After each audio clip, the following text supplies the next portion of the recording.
وابصہ رضی اللہ تعالیٰ عنہ اللہ کے رسول کے پاس آئے، کہتے اللہ کے رسول ایک بات تو بتائیں۔ کہا پوچھو۔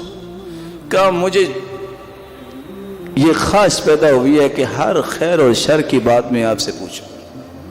آپ نے اسے قریب کر لیا، اپنے گھٹنے کے ساتھ گھٹنا لگایا، کہا وابصہ تم ایک بات کہوں۔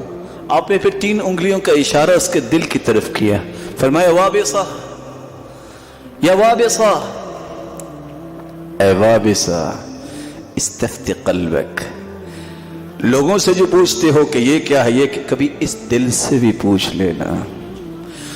البر مطمئنت الیہ النفس والبر مطمئن الیہ القلب، نیکی وہ ہے جس سے دل میں سکون بھی آتا ہے، مطمئن بھی ہوتا ہے۔ والاسم ما حاک فی القلب وتردد فی الصدر، اور گناہ وہ ہوتا ہے جس سے دل میں تردد پیدا ہوتا ہے، کھٹکا پیدا ہوتا ہے۔ وَإِنْ أَفْتَاكَ النَّاسُ وَأَفْتَوْا، ساری دنیا بھی فتویٰ دے دے، اس مفتی سے بھی ضرور پوچھنا، ایک مفتی تیرے دل میں اللہ نے رکھا ہے۔ گناہ وہ ہے جس سے تمہارے دل کی حالت جو ہے وہ تردد کا شکار ہو جائے، کھٹکا پیدا کرے۔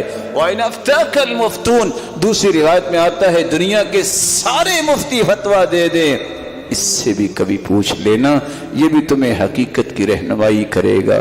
اللہ ذوالجلال سے دعا ہے ہمارا اخلاق بلند فرمائے اور ہمیں ایسے اعمال دے کہ ہمیں اللہ ایمانی طور پہ قلبی سکون عطا فرمائے، ہمیں عدل کی توفیق عطا فرمائے، میانہ روی کی توفیق عطا فرمائے، جب تک زندہ رہیں سچ پہ ہماری زندگی قائم ہو۔ وآخر دعوانا الحمدللہ۔